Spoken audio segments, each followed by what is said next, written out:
In the name of the God whose mercy is profound, whose kindness is forever, how is faith acquired rationally? Faith is acknowledging a reality, acknowledging the ultimate reality of our existence, God, and the manner He is planning and running the affairs of this world.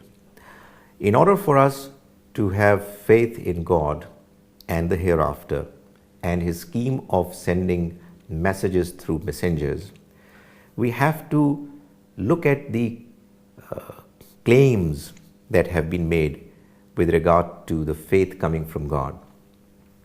That can only be done through our intellect. We probe, we question, and we come to the conclusion that the claim that has been made is either correct, partly correct, or is incorrect. We do also have emotions.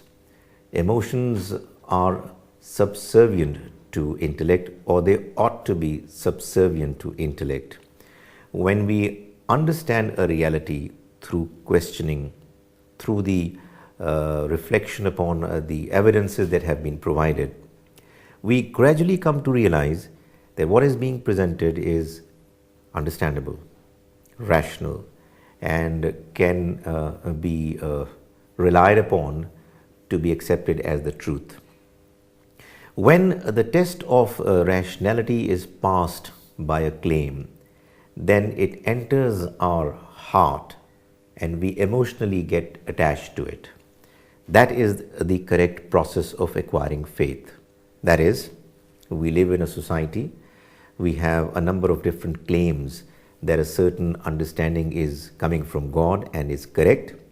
But then, of course, we have to be doubly sure that what we have been given is true, is reliable, because after all, we are taking, when we are accepting faith, we are taking the most important decision of our life.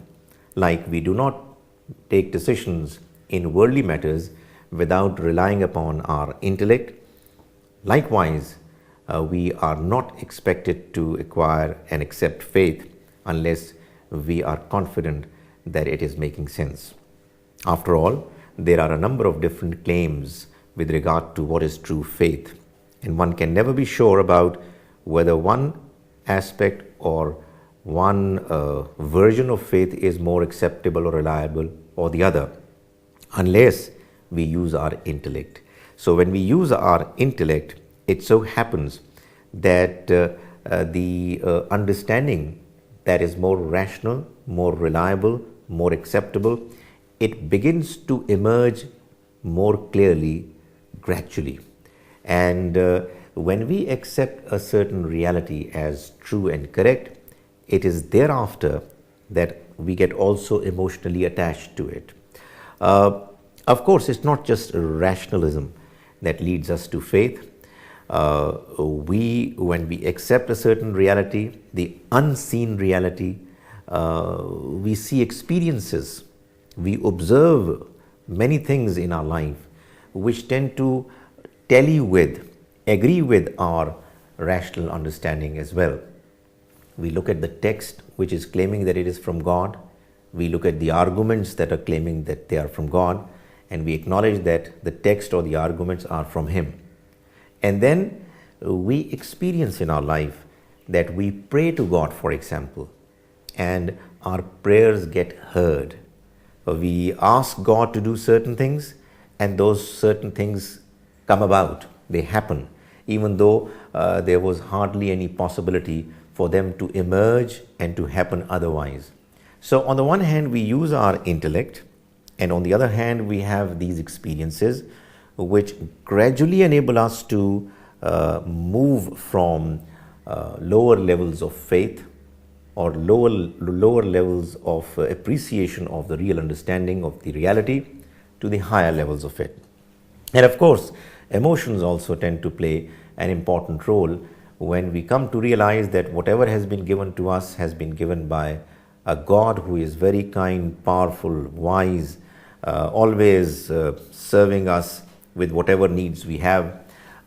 We of course get attached to Him emotionally as well. But of course, emotional attachment has its own limitations. because we can get emotionally attached to understandings which are not rational as well.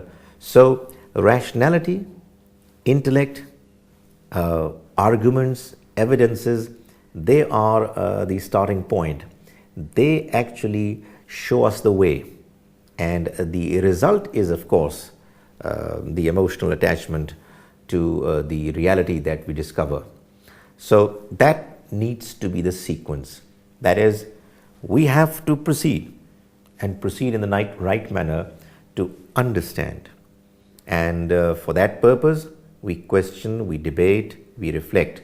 But after we have understood properly, after we are going through the process of rationalization, we start believing, and what we believe in starts getting closer to our heart, and we get emotionally attached to it.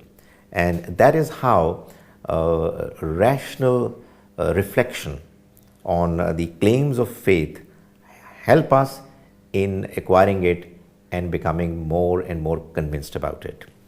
May God Almighty enable us to have the right faith, and may He enable us to acquire it properly and strongly.